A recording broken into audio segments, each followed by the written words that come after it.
Speak up, speak out. Let's talk about it. Welcome to the show where you can show your love, no doubt about it. Where self-love and self-worth are the topics of the day. Right here on the Just Blah Show, where love is the only way. And here are your hosts, Barb and Faye.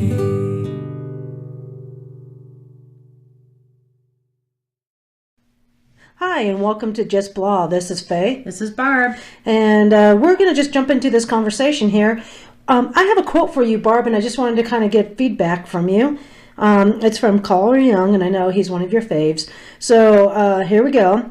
We meet ourselves time and again in a thousand disguises on the path of life. What is he talking about? Well, the disguises, what I believe is what he's speaking to, is that everybody that we run into is a reflection of who we are. And that's why they're in our world. If we like that reflection, we include them in our world. And we don't like that reflection, they're in our world, but we tend to blame them. And, there are... You mean judge? Yeah, we judge them. And we become a victim in our own story. And we create, whatever beliefs around whatever we want, sort of dealing with the inner belief system that isolates us with that judgment. We reflect it back out to other people and don't recognize it in ourselves. But that's pretty common, unless you are really someone who is really making an effort to, I'll use the word, being mindful of how you are interacting, both internally and externally.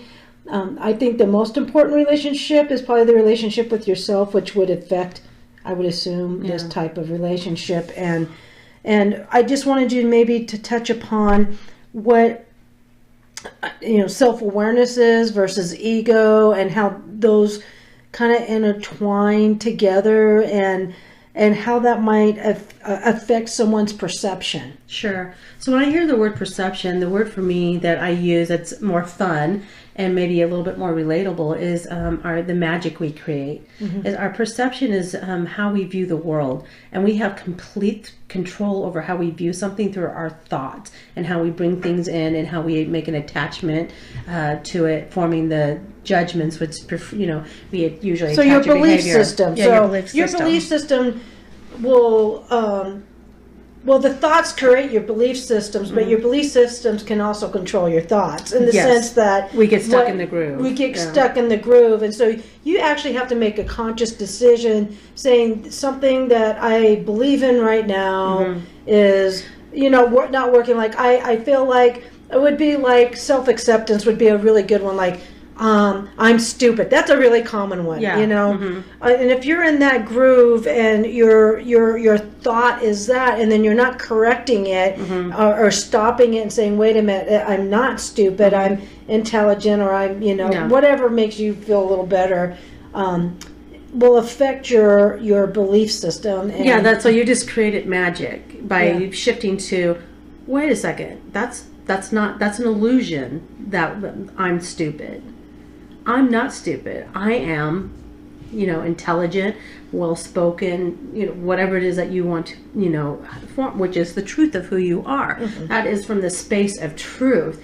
And then your body feels it. And you just kind of feel I don't know how to explain, like the lightness come through you. Yeah, you feel lighter. You feel lighter, and the light comes through you as well, because it's and so there is a fine line that it intertwines, right, with the confidence. There's the ego confidence, which people who are very boastful, or they're what's the word, like they hide in the ego, and they're overly confident in the sense of it's not really confidence, they're actually very afraid, so they're very judgmental, so they overpower people with either physically or with their energetic way, because they've learned how to maneuver. It's a control thing. Yeah. So that it's not true confidence, that's ego confidence. Okay. True confidence shines through as what you call a light, or knowing who you are, or some people say, or a simple term for me that we use a lot and what I teach is a loving presence.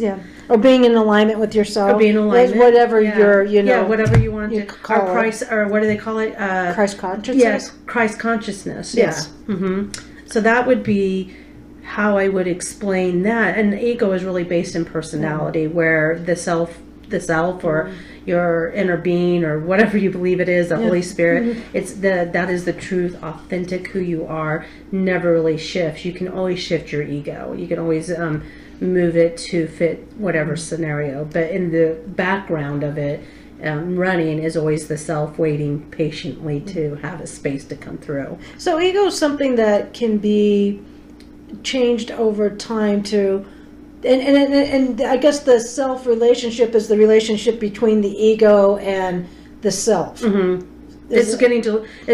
a relationship with your inner self and your ego, because we do need an ego. The ego is there for a reason. It's a gift from God, or the universe, or whatever your belief system is. But it is there to help us, guide us, to make decisions. It creates our senses and how we perceive. But if we listen to our inner voice, God, universe, then it will guide us, and it will be a complement to our ego, giving us the space for the light to come through, or love come through, to create those authentic connections that we want. It is one thing that we crave as human beings. Every single human being craves connection, and unfortunately a lot of people create that connection through pain, where they act out in some type of behavior, from very very small passive aggressive stuff, all the way up to people who do very tragic things to other people.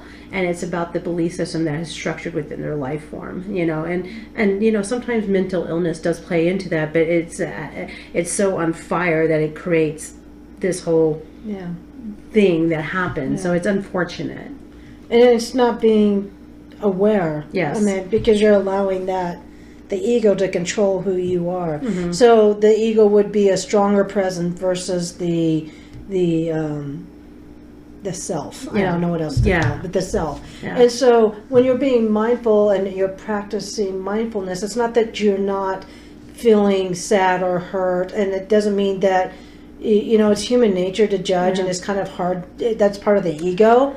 And meaning that it doesn't mean that you can't minimize it to almost to zero, but it's because I mean like minor judgments. I mean, I'm not talking about as I'm listening to you speak, the ego is the one, which is our belief structure, that says, and this is a good one maybe for boys, don't cry. You can't feel sad. If you feel sad, you're weak, right? Or suck it up. That's not what your self is. Your self allows all your feelings to come through, because if we shut them down, we can't just shut down sadness and and all the ones that don't feel good to us. It shuts down all of them. If we mute one, we mute them all. So we have to be, and a lot of people don't realize that. When people come through, because you've seen people where they might be happy in the moment, but people you have such sad eyes, but so it kind of reflects through, even though they're trying to hold it back. And I'm not saying that people don't have moments of joy or moments of happiness, but they're few and far between, versus somebody who lives from center or from self, that it is more expressive, and they're just they're in their own story, and they're not caught up in the story of somebody else about who they are. They don't buy into the movie that somebody's creating about them. Yes. No, I totally agree. Because I can think of 5 people out there, the very lovely people outwardly, but there's just that sense of, or a hint of, it could be sadness or just lethargic. And it's just. And then not identifying it, or at least, I guess a form of protection is pretending like it's not occurring, because it's easier to pretend that something's not happening. I mean, on an emotional level, than to identify. Say, yes, I need to identify this, that this does make me sad, or like when my dog died. Because that means people go, how are you doing? Oh, I'm doing fine. But really, you're not doing fine. You feel like crap inside. It's like you want to go home and crawl in bed and cry all day because your dog died or your cat. So what you're really talking about is people. If you break it down to a simple terms, what we talked about in our series of what's love, that's lying, and you're lying to yourself. And you're lying to other people, so denial is lying. Because we know inherently when we're off. I mean, it's at least that's my experience. I can't say everybody, because some people are so unaware of their physical responses to emotional or feelings. They don't know how to listen. They don't know how to listen to say, wait, I need to stop and take care of myself, because they're in their behavior. And unfortunately, behaviors tend to perpetuate other behaviors, and we get lost in this muck of people pleasing or attacking and lying, and then and then going back around what they call the codependent thing, where you go in and then you have the honeymoon phase, and the cycle just starts over. But it feels very real, and it is real to the people. I'm not saying that it's not real, because it is real in their world. Yes. But they're like a person looking in, you can see the cycles of this, the behaviors. And although they're moving a very snail pace through these identifications, when speaking about it, when they're in the pain, because people will talk about the pain if they have somebody to listen and they feel safe about it. And it's not that my experience talking with the people, so many people, is I understand that people have the knowledge, they get it, but they're terrified to make a different choice, to take action to contribute to their contribute to their happiness, because to them it's an unknown. If I choose me, that person might leave me, and I don't want them to leave me. So you're muting who you are so you can fit into this mold, so you can kind of see the cycle where it kind of stays. It's comfortable, and there's absolutely nothing wrong with it if you recognize it, but you have to be okay with it. And own it, and just say, that's where I'm at, and that's I don't want to step out of that. I did that for like 2 years in a relationship. It was very difficult for me to let go. It's like I see it, but I'm not ready to step away. I know I'm going to. Yeah. But I have shit that I want to look at, and I just can't see myself doing it. Could I have done it? Yes, of course. But I was making up a story why I couldn't. Yes. And there's nothing wrong with it. I mean, eventually I got there, because I knew that's instinctive, in my head, that that's what I wanted. Yes. But I just had to build my courage up, and so I did. And it's about self-trust too, Yes. because you have to trust yourself, which means that you have to be aware of who you are in order to trust yourself. Because if you don't know who you are and you don't have a good relationship with yourself, you're not going to trust yourself. You're not going to trust that intuition when that little thing pops in your head, and you're like, God, that feels right, but it's so scary. Yeah. Be good, or what you define as good or bad experience. Sure. And you miss out on opportunities because of not trusting yourself. That's for me, it had been one of the big things. And I still struggle with that from time to time. Well, we all do, because you're human. Yeah. It's a limited choice, because that's all we can see. We were talking about that. It's like you can only see what you're willing to see. And if we live in this box, or this little field out here, and we're not willing to go outside this boundary of this field to go walk through the forest, then you have more choices, because you got out of the box. This tree. Yeah, it's like, I like this tree, and I'm staying with this tree. I like this field. I like the sun. I like the flowers. I'm not moving. Yeah. And so we never know the beauty inside the forest. Yeah. Because of the fear of the story we make up inside the forest. Or maybe one time we went into the forest and we got lost, and then we found our way back, and it was too scary. Whatever the story is. So it's really about challenging yourself and knowing you're going to be safe. Yes. I mean, be responsible. I'm not talking like go, try some hard drug or something, but I'm talking about making life choices that it can contribute to your happiness without, it's like, it's okay to ask people, well, what do you think about that? You're collecting information, but if you're taking that information and they're like, oh yeah, and you're making it about you, then that's not good. So for a long time, I didn't ask people, because I would go, oh yeah, they know, because I was such a person. It's like, oh, they know me better than me, so I better listen to what they say. And in my heart, I wanted to go dancing, right? But I was like, oh, you can't go dancing. You don't know how to dance, right? And I finally said, I'm going, because I want to go, and I don't care if I was okay if I didn't look like a professional dancer. I'm okay if I didn't have a partner. I just wanted to go. Yeah, I get it. Yeah. And then and in the same kind of thought pattern, when I talk about change doesn't have to be in an instant. You just kind of take baby steps, like I always talk about, I just want to do something that's going to bring me some type of relief. It's not solving my problem, but it's bringing some relief, and I'm taking some small action towards that big giant, because sometimes that big giant picture of whatever it is that you're aiming for is so overwhelming that to look at that is like, oh, there's no way. Yeah. You judge yourself. instead of breaking it down and saying, hey, I can take this small little step of just acknowledging, and that just brings me a sense of relief in this moment, and I feel a little better about it. Okay, that's as much as I can do today. I'll look at it again tomorrow, and just kind of build from there. And then before you know it, 365 days, you've taken 365 steps. That's big. I mean, then you'll notice you've gone quite a distance if you just take baby steps in your self-awareness, and I guess getting back to trusting your judgment, your self-judgment, and when I say I guess judgment's not the word I want to use, but trusting your intuition that you can trust yourself that you're moving in the right direction. So if it feels good to you, then it's something I think you should move, as long as it's not hurting you or anybody else, physically or emotionally or whatever. Yeah, I mean, you had to, when you make a decision, at least it's been my practice, is I ask myself a couple of key questions. Is this loving for myself? Is this loving to the other people that are involved, if anybody's involved? And is it responsible? Yes.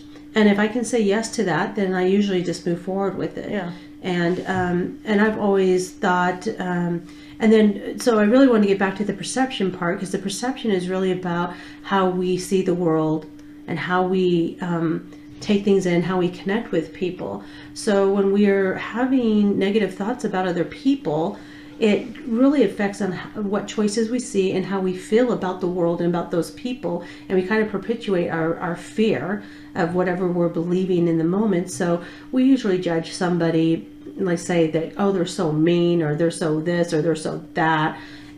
Is usually a reflection of something you don't like about yourself. It's a reflection of you. You're just putting voice to things that you identify in yourself, because you can't identify something in someone else if it's not part of you. It's too painful to identify it in yourself, so you identify it in other people and blame them for whatever it is. Whatever the situation is. And instead of taking responsibility for and looking, oh, wow, I'm seeing that I think she's a mean person. Wait a second, why do I think she's being mean? And why is it any of my business, right? Mm-hmm. So it's really staying over here and going, I don't like it when I'm mean, and when I get mean, I judge myself. So I do the same action outward that I do inward. So when I have somebody who's very judgmental with me, I just go, wow. I mean, in my head, I'm not saying wow to them. It's like, wow, if they can be that way with me, I can't imagine what they're like with themselves. It automatically stops me, opens up the compassion for me, and just lets me see them where they're at. It's like, that's a tough space to be in, and we've all been there. So it's about really taking responsibility of creating the magic. Perception is magic. And do we want to create what I call black magic, or do we want to create white magic, right? And if you're always looking for what the world's doing to you, or look what happened to me, and this isn't fair, and all those why me syndrome. Why me syndrome. It keeps you in that groove, and that's what you look for. And that's really ego based. That's it's extremely very ego based. and what's your way of protecting yourself from the ego is protecting whatever it's believing that you're going to be rejected, or you're not good enough, or whatever it is.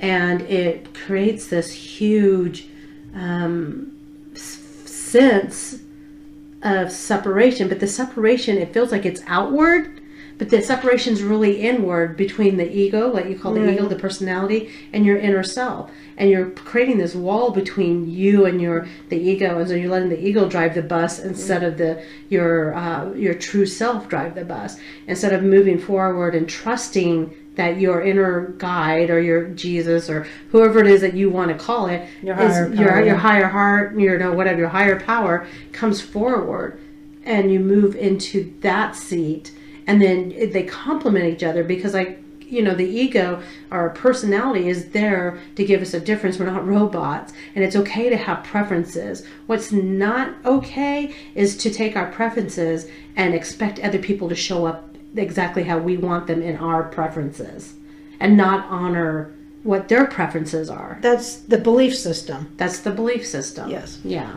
So that's where you get into the power struggles and all the behaviors of lying, attacking, clinging, all those fun things that gets it. And if you can catch yourself in those behaviors, then that is such a gift you can give yourself, and go, oh, wait a second, I'm lying.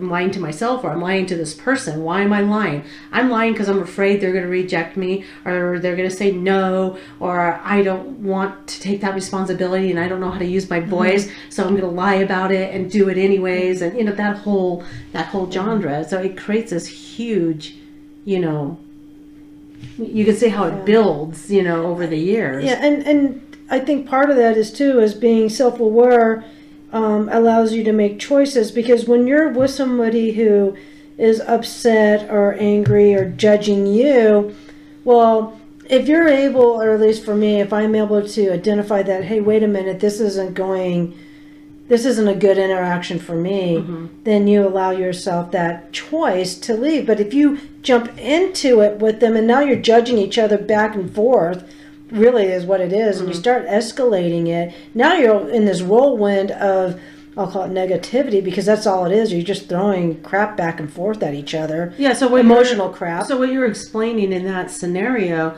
is two people who are coming together who don't have the capacity to listen and to see the other person in whatever it is. They come in with expectations. Yeah, they're coming in with expectations, and they're not able to express them. And so it creates that dynamic, and then it creates the, what they call the field of death, and you get on there and you're just whacking each other emotionally and maybe sometimes physically, and it's just never has a good outcome, and you both walk away just, bitter or just defeated. It's a good word, and just like, what's the point? Yeah.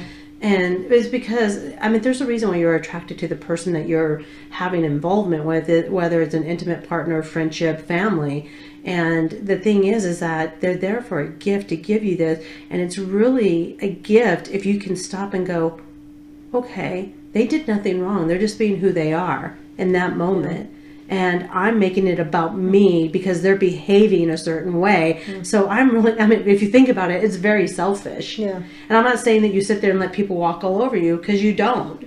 But that's where the choice comes in. That's where the choice comes in. Yeah. But you don't have to buy the story of somebody else. If you come in and say, you're this and that, I'll be like, wow, that's, my line when people tell me how they think about me, it's like, that's a really interesting story of me. And I don't mean it in a condescending way, but I'm not going to buy it. Yeah. You don't buy into their beliefs about who you are. Yeah. And I guess really the point of all this is that acceptance of others, of where they're at, just accepting them where they're at, really begins with self-acceptance, being okay with yourself.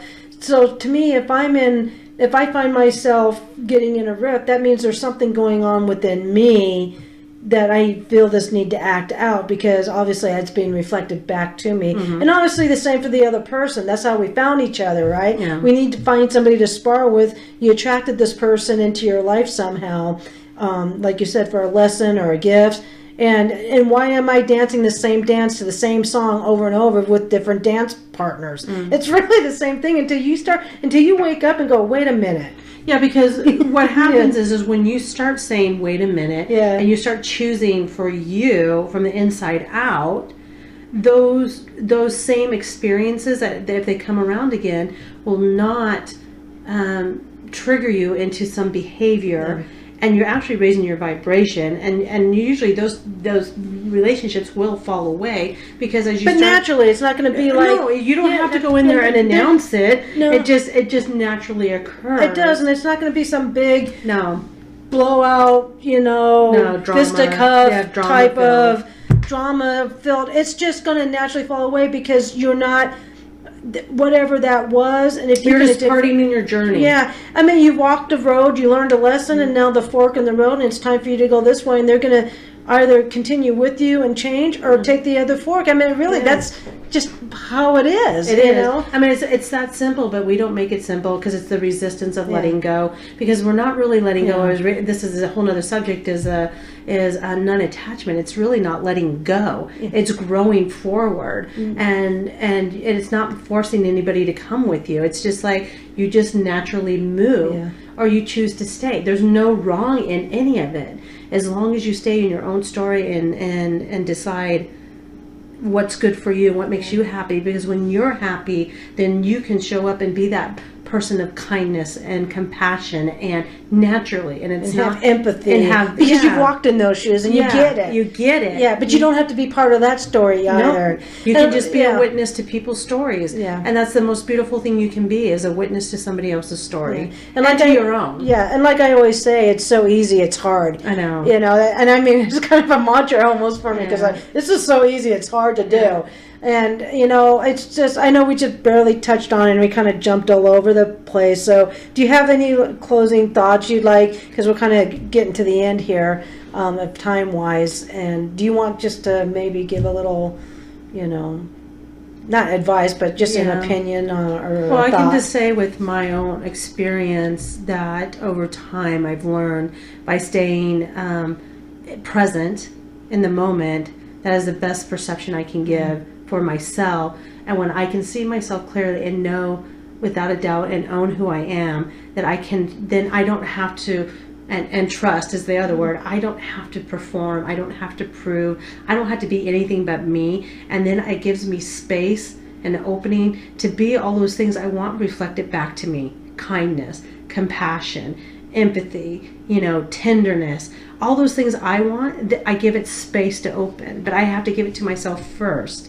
so I can be, I feel comfortable in that space, so I can let it in. So what you're saying is basically, in order to have the people you want in your life, you need to become that person. You need to have those traits in order You to don't attract have to, the traits. you have to practice them. Those traits. You have to practice the traits. It's never like you become, you just are. Yeah. You either Well, you're are or always you aren't. becoming. Yeah, you're always becoming. Becoming, Yeah, yeah. So if you want more tenderness in your life, then Be show up, be tender.